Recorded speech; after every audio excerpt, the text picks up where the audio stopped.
Hello everybody, Richard C. Wilson here, Family Office Club, and this is our $100 million Rainmaker series. We have 17 modules here to help you with advanced capital raising strategies, different ways to work with investors and close more deals. And we are on module number 5, which is Investor Influence. So in this module, we're going to take our 5.5-hour workshop and hundreds of hours I've spent studying psychology of influence and persuasion, particularly Dr. Robert Cialdini, and boil it down here to 5 to 7 minutes of key takeaways just to kind of open your mind to how deep this rabbit hole goes and how much you can dial everything you do in based on influence and persuasion best practices. So first off, Robert Cialdini is the most quoted psychologist alive. Why? Because what he does is not just relevant to people in psychiatry, it's relevant to everybody in business and just everybody in life, really. Whether you want to influence your 5-year-old to do something, or your spouse to go somewhere different for a summer vacation, or a team member to work harder and be more focused during the workday. It's all related to influence, not just selling something to someone or trying to persuade them to make a sale or close a deal with you. So super relevant information here. And what I want to explain first is why influence and persuasion works. And the main reason is that there is more knowledge being created per second than we could ever consume our whole life. And about 120 years ago, there was someone named John Stuart Mills who claimed to know everything about any topic. Like literally, he claimed to know everything about everything. That'd be such an absurd thing for anybody to claim nowadays, that even if you said, I know everything about prosthetic limbs, people would say, really? Do you really know everything? Do you know about this new technology? Do you know about how to draw the prosthetic limb in AutoCAD? Do you really know everything about storage or everything about short-term rentals or medical practices? Nobody knows everything about any one topic, and knowledge is doubling faster and faster and faster exponentially, right? There's over 400,000 scientific journals published per year. Nobody reads even 400 of the 400,000 scientific journals, obviously, right? So if you believe that premise is true, and you believe that the wealthier you are, the more likely it is you have dozens of LLCs, maybe hundreds or 1,000 plus employees, that you have a lot of investments in K1s to track and a lot of things on your calendar every day, that means that you have to move very quickly. That means that when somebody mentions a book to you and says, you should get this book because I think it is good, if you see that person as an authority, you're likely to go buy that book, especially if when you look at that book on Amazon, you see there's 400 reviews, 400 other people liked it, that's social proof, and you go ahead and buy that book. You're not gonna go through and read 400 reviews, post on social media and say, have any of you guys read this book? Should I read it? Should I not? Text 4 of your friends and say, have you read this book? Should I read this book? No one has that time. You would annoy everyone around you, never get anything done, and you'd never become ultra wealthy or stay ultra wealthy, right? So you have to move very quickly. And the reason why people say don't judge a book by its cover is because it's scientifically proven that in 0.3 seconds from 50 feet away, you automatically judge the opposite sex as being attractive or not. We do judge books by their cover, and we have to in order to survive the day. When someone emails you from a Yahoo email address with bad grammar and no email signature, you judge that. When things don't make sense, you judge that in an email. When something's really dialed in, very well articulated, a brand that says what they do, it really appeals to you, and it's very clear and compelling in a couple ways, and they have a professional email signature there, you're much more likely to judge it in a positive way, right? That's why influence and persuasion works. The faster that knowledge doubles, and the more that someone is very, very busy, the more they have to rely upon shortcuts. Is this person professional? Is this a good use of my time? Are they a class act individual with institutional polish or not? Is this one of my top priorities or not? So that is why influence and persuasion works, and why it's going to continue to work better and better in the future, and why this is really powerful stuff for you to understand. Our whole business is based on and built on influence and persuasion in a way that's not manipulative, in a way that's very helpful to people, which I'm about to explain. So I got my undergraduate degree, then I got my MBA, then I went to the Harvard ALM division and studied psychology of influence, and I applied it to raising capital. And so Robert Cialdini has the most clear concepts in the industry. I would read several of his books, such as Persuasion or Influence, The Science of Persuasion. They're both amazing. And he really talks about in Influence, The Science of Persuasion, his original big bestseller, these different influence principles that have been scientifically proven by dozens and dozens, if not hundreds of studies.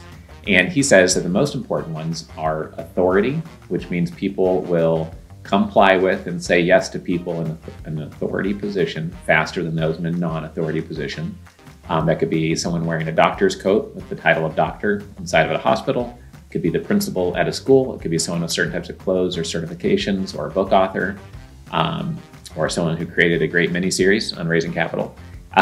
For social proof, it could be reviews of books online. It could be the fact that 180 other investors trusted you with their money after completing due diligence. So maybe the next investor should trust you as well, and that's a reason to put it within your one-liner. Social proof is basically just looking around and saying, oh, well, those other 19 people are eating this weird red berry off this bush. Maybe I'm not going to die if I eat that red berry as well. And you de-risk your actions in life, at least it's seemingly, by following the herd. Following the herd is never a good way to get ahead in life, but when you're looking for what's for sure not going to kill me, the normal, natural tendency is, oh, okay, well, those people did it, so it must not be that bad, or it must mostly work or halfway work, or everybody wouldn't drink Coca-Cola, or everybody wouldn't go to Disney World, etc. Liking is another influence principle by Cialdini, and that is that those that are similar to you or that you like as a person, you're more likely to be influenced by. And they've actually scientifically proven that your decision to buy something or move forward in a transaction with somebody is based more on the relationship than it is based on the merits of the deal. And this has been proven. So this shows that connecting with people and finding things in common and having fun together, or finding ways that you are similar to them, can really pay off even more so than a great bullet point on your IRRs. Anybody can promise a certain return, but without that context of trust and without these influence principles and really having integrity and then really believing that you are legitimate and genuine and authentic, then it doesn't matter what you promise on returns. The most amateur investors in the world run around saying, I've got the best deal in the world, I've never seen a deal this good. And it's some $1 billion deal of some resort that's going to float off of some island in the middle of nowhere, and they've never raised capital before, right? Like those daisy chain LinkedIn deals, right? So people stay away from that. They learn to stay away from those people because they don't realize that without the context of trust, none of those statements matter at all. Commitment and consistency is another influence principle. So we've talked about authority, social proof, liking.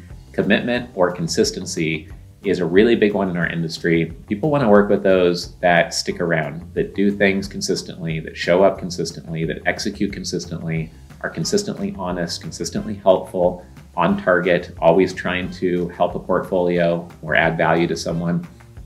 And this is really important. We just had an investor call 10 minutes ago, but the company raising capital didn't show up for the Zoom call. Neither of the partners did. Not a big deal. Probably something came up. But if that happens a few times or again and again, then you start to question whether they're really, going to be a consistent partner to work with over time, right? The other thing with consistency, we're going to get into a combination of a few of these principles and show how being consistent can really pay off over the long term in a way that creates an investor funnel. The next influence principle we're going to cover here is reciprocation. That is that if you open a door for someone, they're very likely to say thank you. If you give somebody help in saving money on a transaction or on another private deal they're doing, or help their daughter or son get an internship or a job somewhere, get into a school, then they're likely to repay you saying, hey, can I keep you in mind? Can I refer a client to you, etc. Any of these principles can be used in a manipulative way and can be used in a fake way, which is non-authentic, and then it makes you look like a used car dealer, and then it's really bad. Or they can be used in a way that's very helpful to people. Eben Pagan was one of my mentors early on, and he taught me that in any industry, there's a certain amount of value people usually give to someone before they become a client. And if you can move that free line and give more value, then you're more likely to get reciprocation back. And because of all the value you've given people, they're more likely to become a client of yours. Jeffrey Gitomer taught me this as well. And I've been able to have both of them on stage or on my podcast over time. And I told them, I've implemented what you taught me over 15 years, and it's worked great inside of the Family Office Club. What Gitomer taught me is to create reciprocation every week. And he said, you'll be a local expert in 1 to 2 years, a regional expert in 2 to 3 years, and a global expert in 4 to 7 years. And that's exactly what we did in the family office space. We gave out helpful information to people that could say yes to us every week for the past 16 years. And that's what's built our business to what it is today with 28 employees. And last year we did $6.5 million of revenue in our core business. And we have equity stakes in over 100 vacation properties and medical practices now. And we're really thankful to those mentors. So we thank them publicly all the time and quote them whenever we can. It's just another form of reciprocation. Scarcity, very obvious one. Something's more scarce, it's usually in higher demand and people are influenced by scarcity. There's 2 seats left at our next conference. When we tell you that, you might decide today to join Family Office Club, become a charter member and come, right? So scarcity really drives action a lot of the time. So we covered authority, social proof, liking, commitment, and consistency, reciprocation, and scarcity. After studying this for hundreds and hundreds of hours, one of the most powerful things I can tell you is that you make this all more simple by combining 3 of these into one, and you become the scarce authority who very consistently puts out information into the niche that you're in.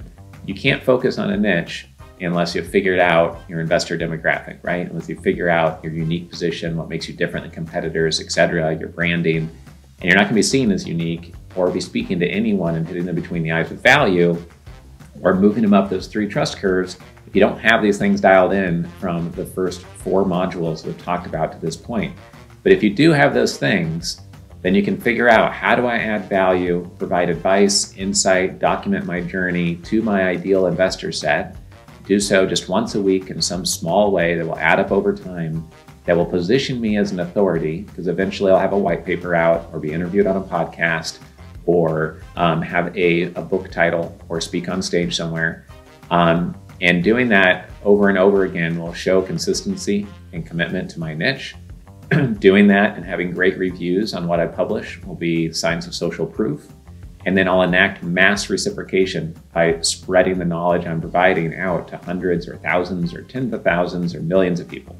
And so when you do that long enough, focused on a niche area for a niche type of investor, then you become a scarce resource. They don't know of any authority which is as valuable and as helpful as you, and you yourself are a scarce authority.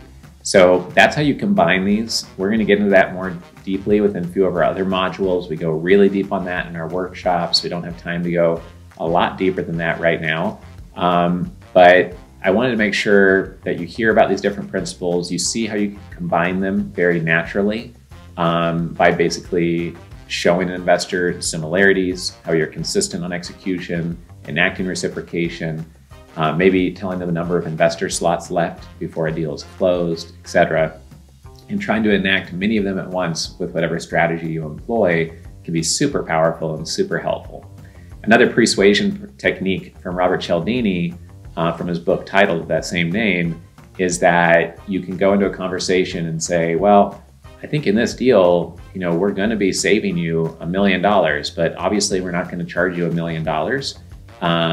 But we do charge $50,000. So we do charge $42,000, but only after you've gotten the value. And when you mention that it's really $1 million value, but of course we're not going to charge you $1 million, it's just $40,000, then that is influential. And when you compare those 2 big numbers, then that is something that makes someone want to take action. So it makes that second number seem so much smaller. And that's a moment of instant influence you've created by having this big number next to the small number. So a very simple concept, but another way that you can be more influential. Remember that relationships determine a transaction more than the merits of the deal. Context is everything. When you want to interrupt someone's busy day to consider something, and let's say a stranger grabs your elbow in a Starbucks and says, hey, would you like to invest in my operating business? I make, bath salts. And you say, oh, no, sorry, I'm just here getting my coffee. Have a good day.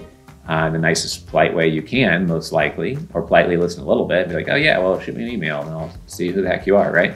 But if you run into a friend or someone you already trust at Starbucks and say, hey, I'm investing in this bath salt business, or I've got a bath salt business and it's taking off, would you want to invest?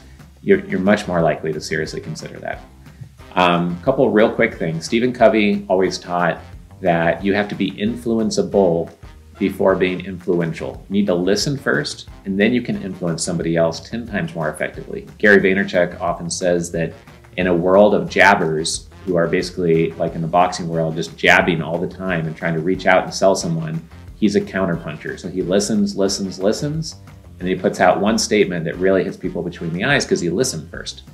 Another thing to leave you with here is that if you think about influence and persuasion, how you can change other people's actions, before you go out and try to influence other people, just realize that if you influence yourself first, you'll become much more influential.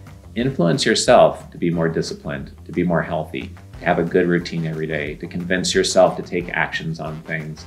And when you influence yourself by controlling the media inputs into your brain, what you read, who you hang out with, where you live, where your business is, what your family values are on your wall above your kitchen table, what your core values are, and you're integrated in your life and you're influencing yourself daily, others who are of similar success and self-development and similar nature will recognize that, want to affiliate with you, and you will raise capital faster because you've influenced yourself. You can be influential with other people more quickly. So I hope you found this valuable. This was module number 5 in our 17 module mini series called $100 Million Rainmakers. And we're going to be moving on to module number 6, which is investment pitch decks and capital raising materials. So I'll see you on that next module. And if you want to learn more about any events we have coming up or how our investor club works, just check out familyoffices.com. Thank you.